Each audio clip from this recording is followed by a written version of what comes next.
अगर आप मेरे चैनल पर नए हैं तो मेरा चैनल सब्सक्राइब करना ना भूलें और नोटिफिकेशन आइकन को जरूर प्रेस करें जिससे मेरी सभी अपडेटेड वीडियोस आप तक पहुंच जाए।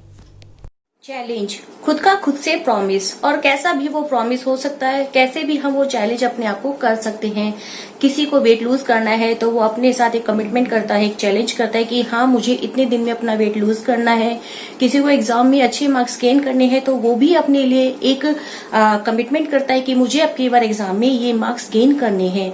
या हम अपने आप से, खुद से या किसी से भी किसी भी चीज के लिए चैलेंज कर सकते हैं। चैलेंज जरूरी नहीं है कि हम सामने वाले से करें, हम चैलेंज खुद से भी कर सकते हैं। आज हम जो चैलेंज लेने जा रहे हैं वो हमारा इंग्लिश का चैलेंज है। हाँ जी, अगर आपको एक गुड स्पीकर बनना है, फ्लुएंट स्पीकर बनना है तो आपको अपने आप से कमिटमेंट करना पड़ेगा, एक अपने आप को चैलेंज करना पड़ेगा कि इतने डेज में आपको बिना किसी दिन प्रैक्टिस छोड़े अपने आप को डेली इंग्लिश के लिए अपने आप को डेडिकेट करना है और बहुत ज्यादा प्रैक्टिस करनी है। वेलकम है आपका मेरे चैनल इंग्लिश विद शिखा में, और फ्रेंड मैं हूँ शिखा जो आपको सिखाती है इंग्लिश थ्रू हिंदी। तो आज हम चैलेंज लेंगे इंग्लिश से रिलेटेड कि कैसे हम 90 डेज में अपने आप को एक गुड स्पीकर बना सकते हैं, एक फ्लुएंट स्पीकर बना सकते हैं। शुरुआत करते हैं कि वो कौन कौन से चैलेंज है जो हम अपने से ले सकते हैं और एक गुड स्पीकर, एक फ्लुएंट स्पीकर हम बन सकते हैं।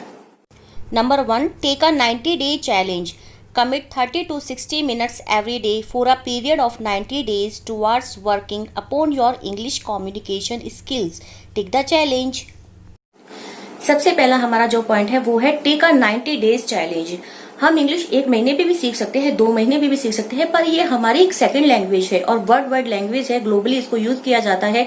तो हमें कम से कम 90 डेज का कोर्स अपने लिए करना पड़ेगा और हम वो कोर्स घर बैठे भी कर सकते हैं, सिर्फ कुछ जरूरी टिप्स को अपना के। टेक अ 90 डेज चैलेंज में you will have to take a 90 days challenge that I have to learn daily some conversation topics और daily some vocabulary, some phrases, some idioms. हम अपने साथ वो चैलेंज ले सकते हैं कि 90 डेज में मुझे अपने लिए इंग्लिश में बहुत अच्छा इंप्रूव करना है। डेली कुछ ना कुछ मुझे नई लर्निंग लेनी है और जितना ज्यादा हो सके हमें अपना पूरा डेडिकेशन इंग्लिश को देना है। तो सबसे पहले तो कोई भी काम शुरू करने से पहले हमें उसके लिए प्रिपेयर होना पड़ता है। हमें एक स्ट्रांग विल पावर की जरूरत होती है, फर्म डिटर्मिनेशन की जरूरत होती है कि हम जब ये 90 डेज का चैलेंज लेने जा रहे हैं तो क्या हम उसके लिए पूरी तरह से तैयार हैं। तो वो पॉजिटिव थिंकिंग हमारे अंदर होनी चाहिए कि हम जो 90 डेज का चैलेंज ले रहे हैं वो हम खुद से लेना चाहते हैं। तो सबसे पहले टेक अ 90 डेज चैलेंज और हम अपने आप से प्रॉमिस करें कि हम 90 डेज में बहुत अच्छा अपने आप को रिजल्ट देंगे, बहुत अच्छा फ्लुएंट स्पीकर हम बनेंगे। Number 2, start listening. Start listening to the language. Listen to piece like conversation, interviews, YouTube and songs. Avoid listening to news initially. किसी भी लैंग्वेज की 4 स्किल्स होती है, reading, writing, listening and speaking. तो जो हमारी रीडिंग है वो हम इंग्लिश के जो न्यूज़पेपर्स हैं, आर्टिकल्स, जर्नल्स, मैगजीन्स, उसके थ्रू हम इम्प्रूव कर सकते हैं। राइटिंग स्किल्स भी हमारी प्रैक्टिस करके इम्प्रूव हो जाती है। बट यहाँ पे हम बात कर रहे हैं लिसनिंग की। Before being a good speaker you will have to be a good listener. आपको एक गुड लिसनर बनना पड़ेगा। आपको जो आपकी लिसनिंग स्किल है उसको बहुत इम्प्रूव करना पड़ेगा, उसके ऊपर बहुत वर्क करना पड़ेगा। आपको उसके लिए जितनी भी आपकी जो इंग्लिश मूवीज हैं आप उनको वॉच करें, उनका सबटाइटल नीचे आता है। आप इंग्लिश के जो सॉन्ग्स हैं उनको सुने, आप यूट्यूब के जो जॉब इंटरव्यूज, कॉन्वर्सेशंस हैं उनको देखें, तो आपकी डेफिनेटली जो लिसनिंग स्किल्स है वो बहुत इंप्रूव होगी। आपको मैं यहाँ पे सजेस्ट करूंगी जो न्यूज चैनल्स होते हैं, इंग्लिश के न्यूज चैनल्स होते हैं, उनको इनिशियली अभी अवॉइड करें, क्योंकि आपकी अभी इतनी अच्छी लिसनिंग स्किल नहीं है कि जो न्यूज चैनल्स हैं आप उनको बहुत अच्छे से सुन पाए। तो उसमें कुछ वोकेबुलर भी इतनी एडवांस दी होती है कि आप उनको अभी इनिशियली स्टेज पे नहीं समझ पाएंगे। तो उसके लिए जरूरी है कि सबसे पहले तो आप कॉन्वर्सेशंस हैं, जॉब इंटरव्यूज हैं, यूट्यूब पर जाएं और अपना जो लिसनिंग स्किल है उसको इम्प्रूव करें। Number 3, practice intonation patterns. When you are listening to the language, pay attention to the ups and downs of the speaker's speech. Learn to imitate that pattern. Refrain from choosing speakers from foreign nationalities initially.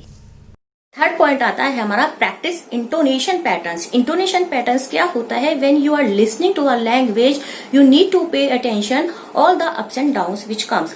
वो सारे ups and downs जो आते हैं language में, कि कब हमने अपना जो हमारा जो पिच है उसको हमने हाई किया, कब उसको हमने लो किया, तो वो सारे आपको बहुत जरूरी है, वो सारे इंटोनेशन से आप यूज टू हो, वो सारे इंटोनेशन आपको पता हो।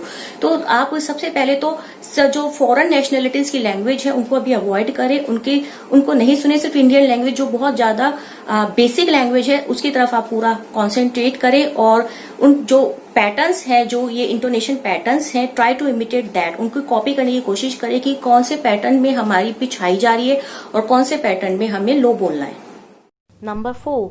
Practice thinking in English. Talk to yourself in English. If you think in your native language and translate in English, then you will never be able to develop fluency. It is important to practice thinking in English as much as you can. Next point है हमारा practice thinking in English. Just think in English as much as you can. Never try your native language first and then don't convert in your English language. कभी भी अपनी जो native language है, जो आपकी regional language है, जिस भी लैंग्वेज में आप डेली बात करते हैं, उसमें नहीं सोचिए। जैसे कि पहले आपने सोचा कि मुझे पानी पीना है या मुझे जाना है, तो आप पहले हिंदी में सोचेंगे, उसके बाद इंग्लिश में सोचेंगे। You can not speak in English. कभी भी आप इंग्लिश नहीं बोल पाएंगे। आपको सिर्फ थिंक इंग्लिश में ही थिंक करना है। जैसे कि आई नीड टू वाटर या आई हैव टू गो, आपको जब भी सोचना है सिर्फ इंग्लिश में सोचना है। तो जितना ज्यादा आपकी थिंकिंग वाइड हो गई, जितना ज्यादा आप इंग्लिश में सोचेंगे, उतने ज्यादा थॉट्स माइंड में आपके जनरेट होंगे, उतना ज्यादा आप कैपेबल हो पाएंगे इंग्लिश बोलने के लिए।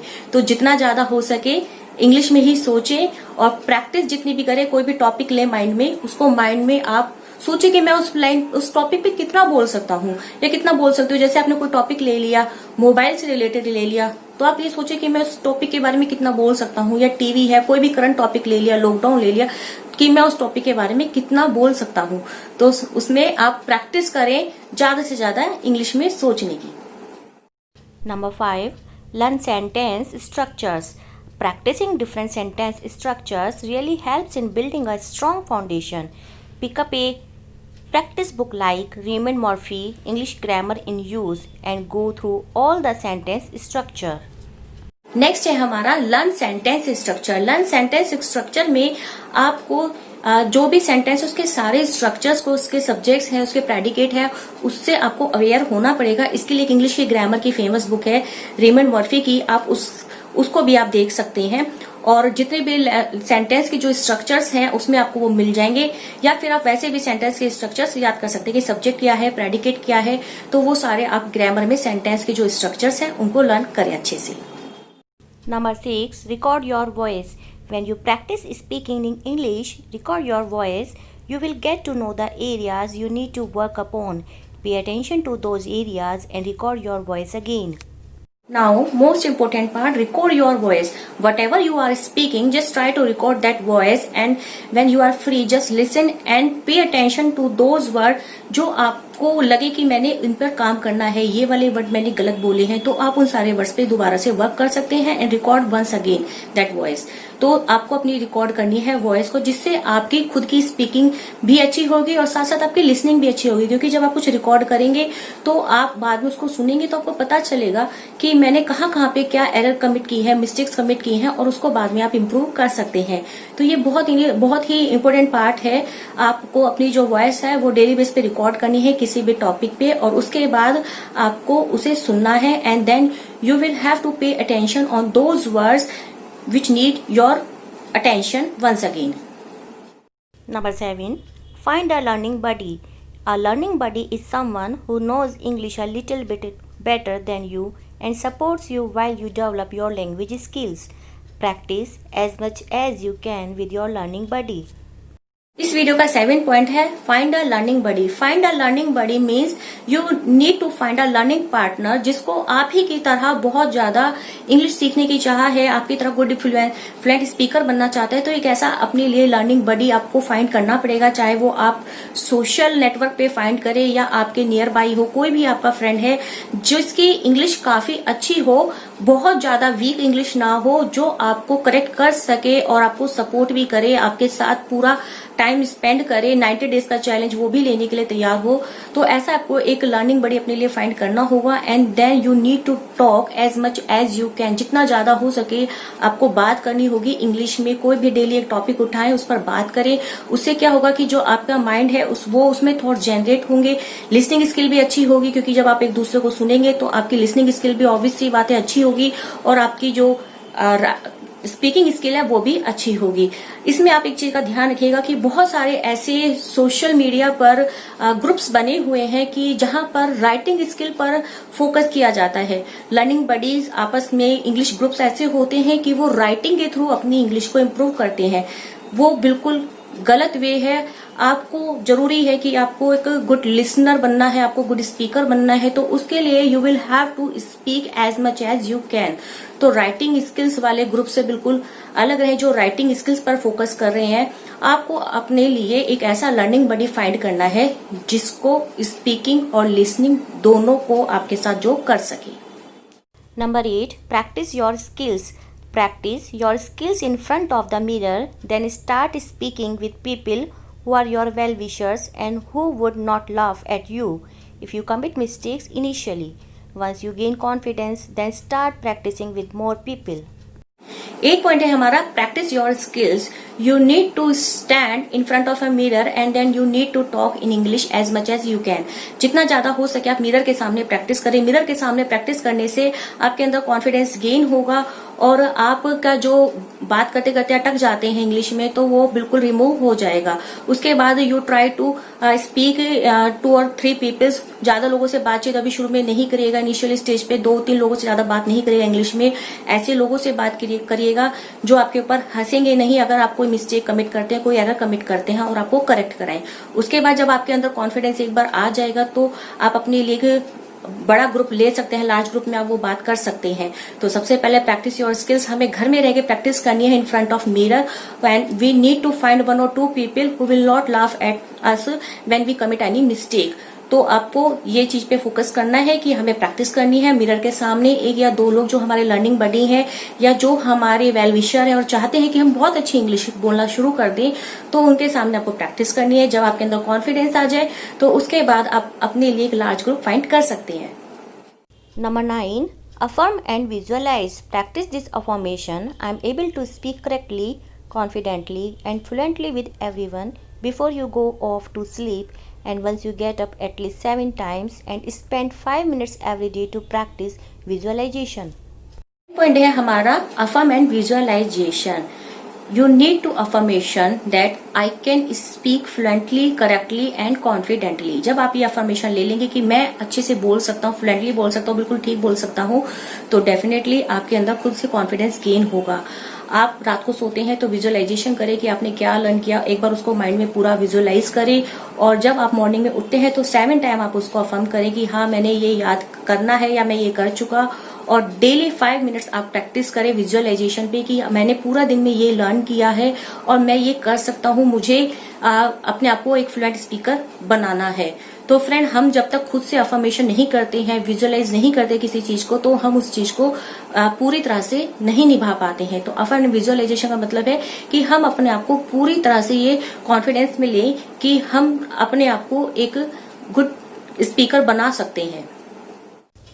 Last but not least, reward yourself. Once you complete 90 days, reward yourself with something that you cherish. Go for a special dinner, buy something, or just pamper yourself in a salon. Feel free to take up another 90-day challenge. Thank you. Next, reward yourself. After completing 90 days, you need to reward yourself कि आप अपने आप को एक reward दें। ये reward कि मैंने 90 डेज का चैलेंज पूरा कर लिया है, completed 90 days challenge, now you need to cherish. आप अपने आप को पैम्पर कर सकते हैं। You can go for a dinner और you can buy something for you और you can go in a salon. आप कैसे भी करके अपने आप को पैम्पर कर सकते हैं। भाई हमने अपने लिए इतनी मेहनत की है, 90 डेज का हमने अपने लिए चैलेंज लिया है, तो उस 90 डेज में हम अपने आप को ये देखें कि हम कहाँ से कहाँ उठ करके अब हो चुके हैं, तो उसके बाद दोबारा से हम फिर वो 90 डेज का चैलेंज ले सकते हैं। और यकीन मानिए कि जब आप नेक्स्ट टाइम 90 डेज का चैलेंज लेंगे तो आपकी जो बेसिक इंग्लिश है वो काफी अच्छी हो चुकी होगी, और आपके जो ग्रामर के जो सेंटेंस स्ट्रक्चर्स है या इंटोनेशन पैटर्न्स हैं, लिसनिंग स्किल्स है, वो भी आप काफी इंप्रूव कर चुके होंगे। तो अनदर 90 डेज का चैलेंज लें और फिर से वही सारे स्टेप्स को आप फॉलो करें। फ्रेंड, आप सबने भी 90 डेज का चैलेंज लेने की ठान ली है कि आज से हम भी 90 डेज का चैलेंज लेंगे, और यकीन मानिए कि एक बार आपने खुद से चैलेंज ले लिया तो डेफिनेटली आप उस चैलेंज पे वर्क करेंगे तो आपकी इंग्लिश 100% इम्प्रूव होगी, क्योंकि ये मैंने अपने ऊपर पर्सनल भी मैंने ट्राई किया है। तो फ्रेंड, जिन्होंने मेरा चैनल अब तक सब्सक्राइब नहीं किया है, do subscribe my channel and press the notification icon to get all updated videos. Till then हंसते रहें, मुस्कुराते रहें, फिर मिलेंगे एक नए टॉपिक के साथ।